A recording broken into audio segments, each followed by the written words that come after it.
Namaste and welcome to our channel, where we explore the depths of spirituality, dispel myths, and bring clarity to misunderstood topics. Today, we're diving into a topic that has fascinated, confused, and even scared people for centuries: Dhami-Jhakri and Jogi.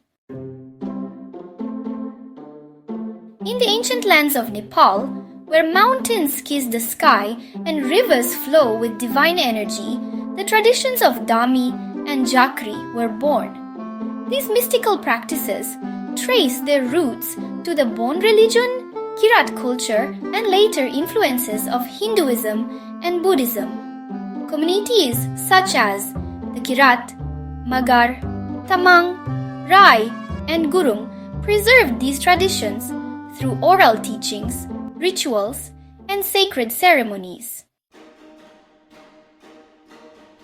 Historically, the origins of Dhami-Jhakri traditions date back to the Kirat civilization, estimated around 1000 BCE.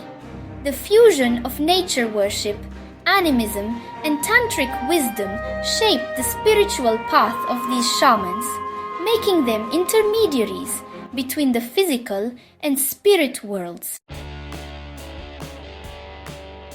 Dhami and Jhakri serve as the spiritual protectors, healers, and seers of their communities.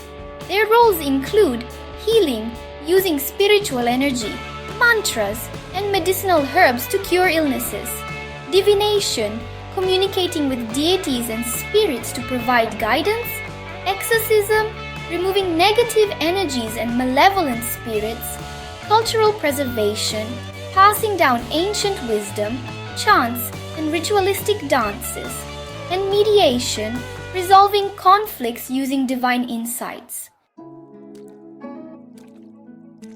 In Western Nepal, the term Dhami is predominantly used among castes and Hindu-influenced communities. They are often associated with deities such as Bhairav, Bhagwati, Kali, and Mahadev. In Eastern Nepal, the term Jhakri is common among Kirat and Buddhist-influenced groups, invoking spirits of Ter, Dewa, Nasangtin, Yuma, and Sumba. As the ancient world flourished with spiritual knowledge, Tantra was originally a sacred path meant to heal, empower, and liberate. But as ages passed, some Tantrics fell into darkness, using their knowledge for personal gain, black magic, and spirit control. Fear and chaos spread, threatening the balance of the universe. Observing this, Shakti, the mother goddess, turned to Shiva, the supreme yogi and master of Tantra. "Oh Mahadev," she pleaded, "Tantra, once a force of enlightenment, is now corrupted. Those who sought liberation now seek power over others. I cannot act against my own devotees, for they still worship me.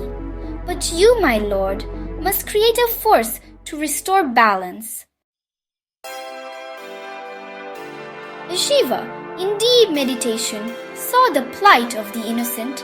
He could not take back the knowledge he had bestowed, but he could create protectors to counteract the darkness. From his divine energy, he breathed life into Banjhakri, a mystical being destined to become the first teacher of true Tantra. When Banjhakri descended from the mountains, he carried a sacred drum, the Dhangro, an instrument whose rhythmic beats could awaken the soul and purify the spirit. To honor Shiva's presence, the Dhami and Jhakri attached a small Damaru to the Dhangro, ensuring that the sound of Mahadev's cosmic dance, Tandava, remained ever present.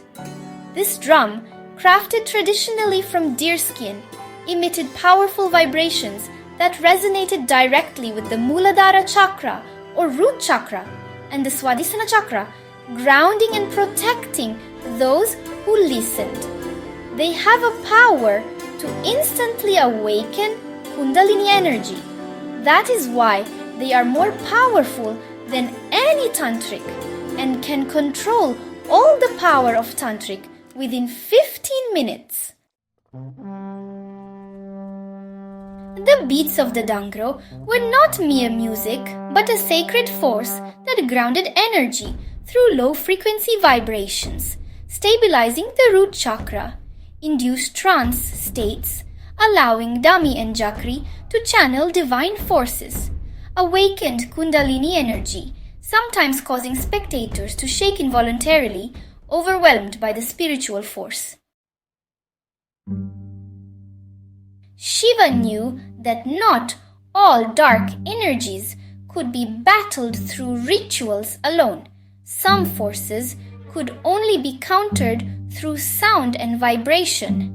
Thus, he called upon his ancient disciples, the Jogis. The Jogis belonged to the Nath Sampradaya, an ancient lineage founded by Guru Matsyendranath and Gorakhnath. Unlike Dhami-Jhakri, who engaged directly with spirits, Yogis wielded the power of sound to cleanse and protect. Every midnight, Yogis walked through villages, playing their mystical instruments, Damaru, Shankha, and bells.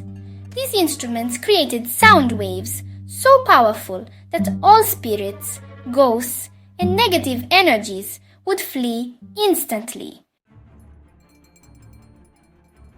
Twice a year, the yogis would visit villages, performing purification rituals, and in return, they received offerings of food to sustain their spiritual journeys.